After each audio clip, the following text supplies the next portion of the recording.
In today's story, a wealthy and arrogant student mocks his black teacher in front of the entire class, thinking he can get away with it.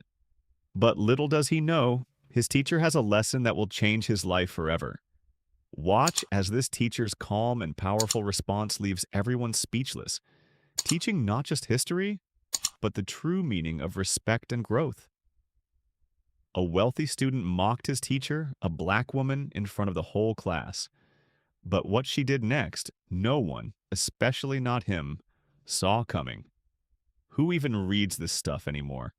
came the sarcastic voice from the back of the room, too comfortable for someone who had just joined the school that week.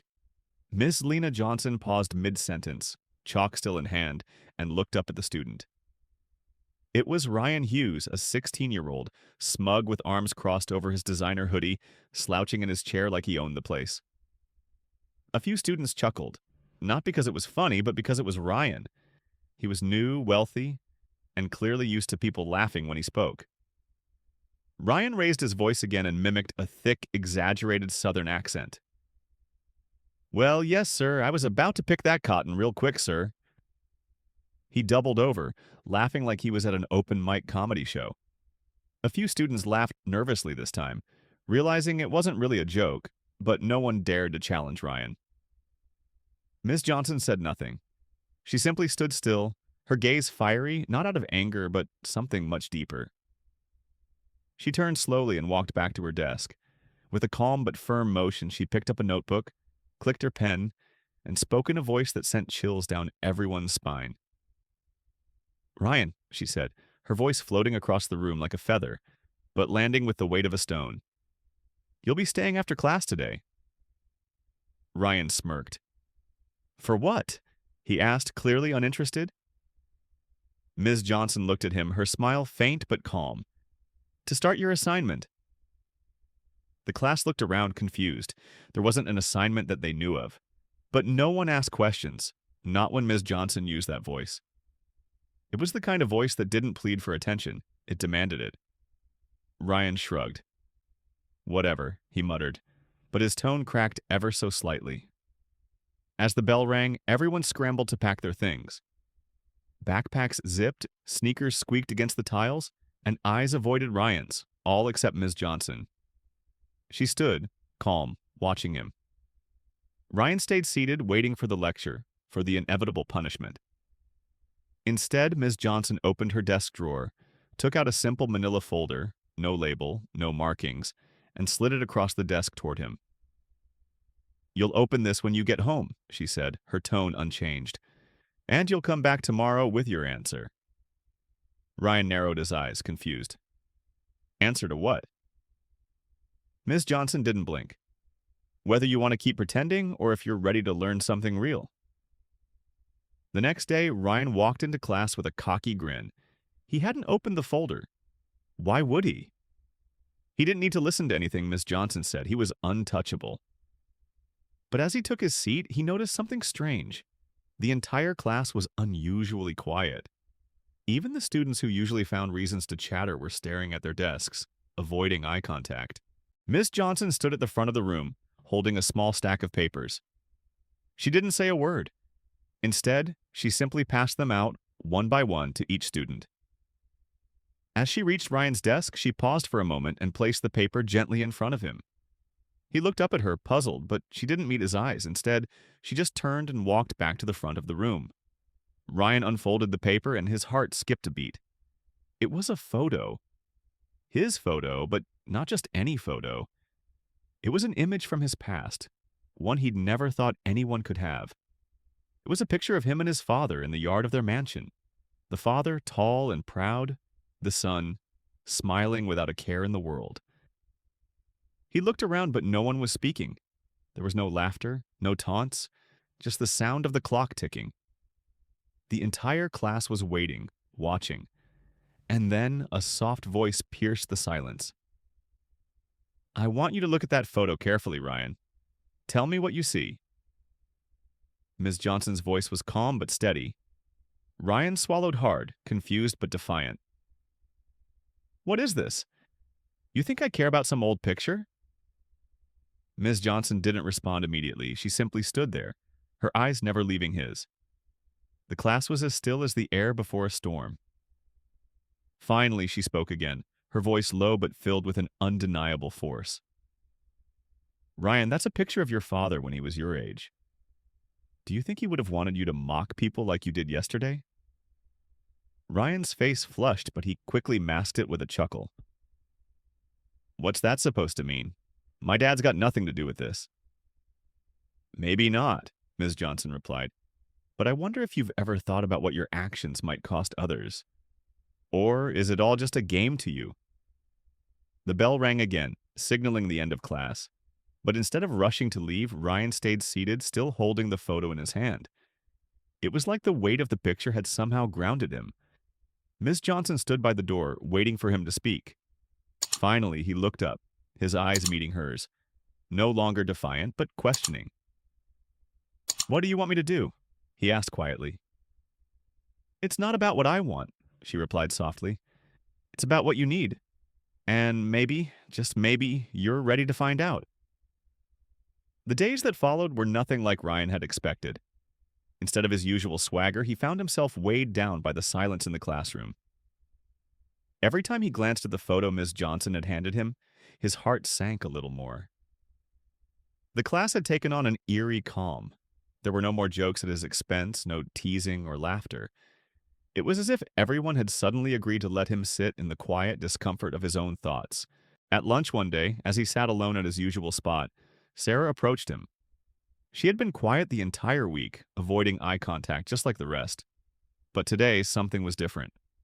She walked up to his table and sat down without saying a word. Ryan looked at her, unsure of what to say. He felt the weight of the silence pressing down on him again. But then Sarah finally spoke. I just wanted to say, you've changed. Her voice was quiet but firm. I don't know what happened with that picture, but it's like you're different now. Not in a bad way, just different. Ryan swallowed, the words stuck in his throat. He had been avoiding everyone, avoiding himself. But something about Sarah's words hit him hard. I don't know what to make of it all, he muttered. It's just weird? Sarah smiled, but it wasn't her usual sarcastic grin. Yeah, I guess it is, but it's good, Ryan. You're finally looking at things differently, and that's a good start.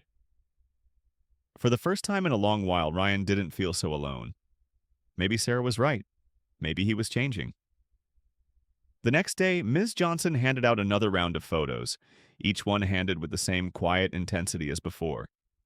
But this time, when she reached Ryan's desk, she didn't stop.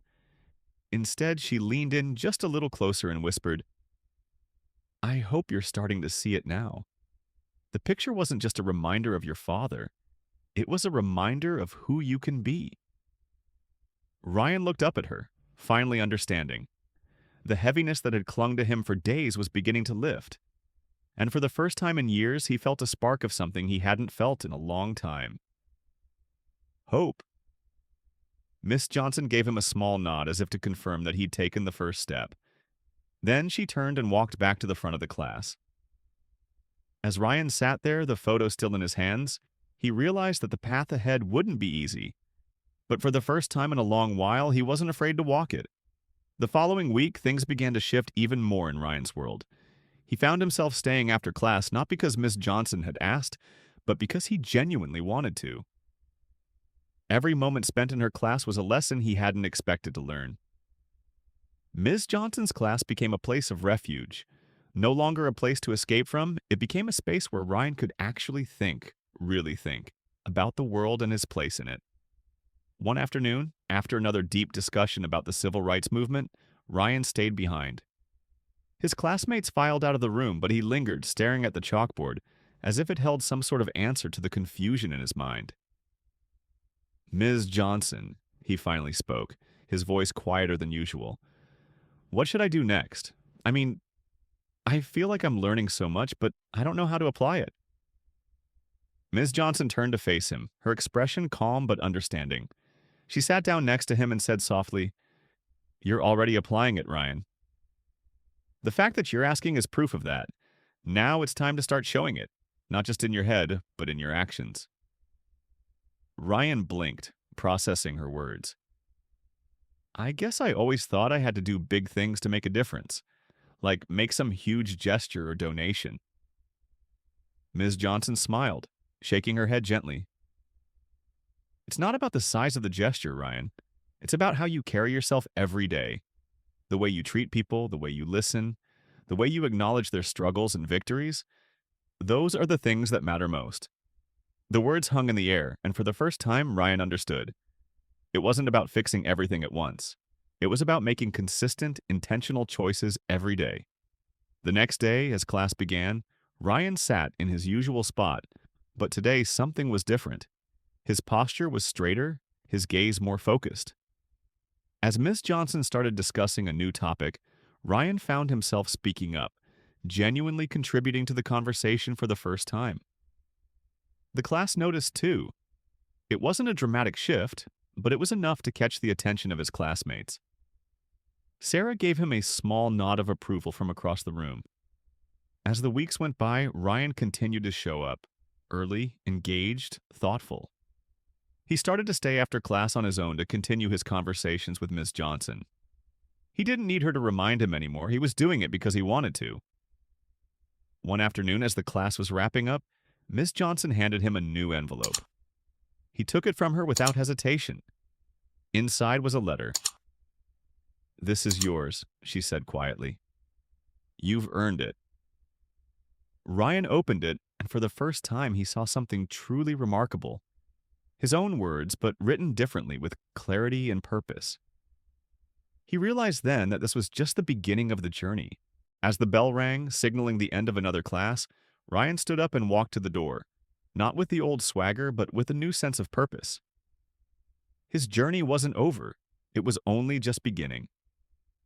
The following weeks were a whirlwind for Ryan. He was constantly reading, participating in discussions, and even leading a few projects in class. But with all the newfound attention came a growing pressure. Ryan's confidence was starting to waver. Every day he felt the weight of expectation. It wasn't just from Ms. Johnson anymore. His classmates were starting to look at him differently. They weren't the same group of people who used to ignore him. Now they sought his opinion, asked for his help, and even invited him to study groups. One afternoon after class, Sarah approached him. She seemed a little nervous, an unusual expression for the confident girl who had always been the first to speak up in class. "Hey, Ryan," she said, her voice soft. "Can I talk to you for a second?" Ryan nodded, feeling a little confused. Sarah was usually so outgoing, so why the sudden hesitance?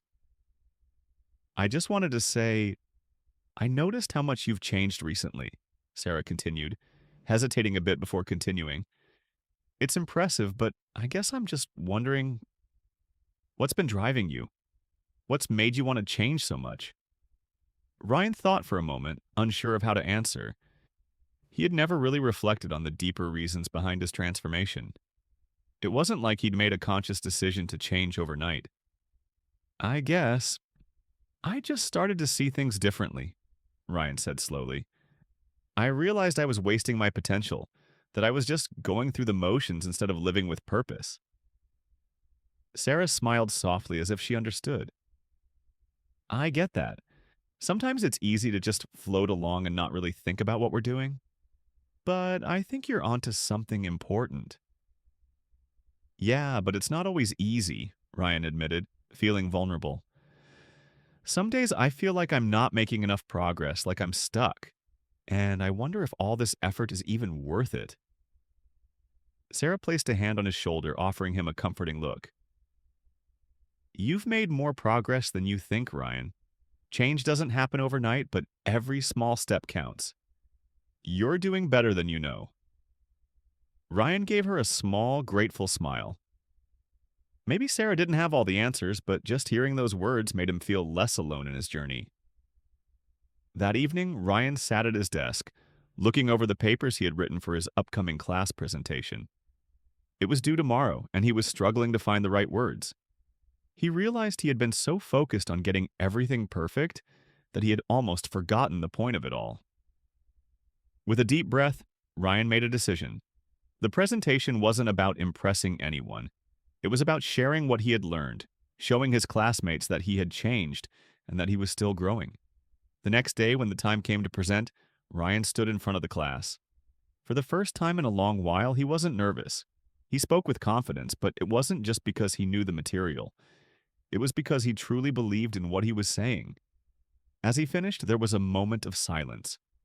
Then Sarah broke the silence with a loud clap, followed by the rest of the class. Ryan was taken aback. He had never received such warm applause before. Miss Johnson smiled from the front of the room, pride evident in her eyes. "You did great, Ryan. I knew you had it in you."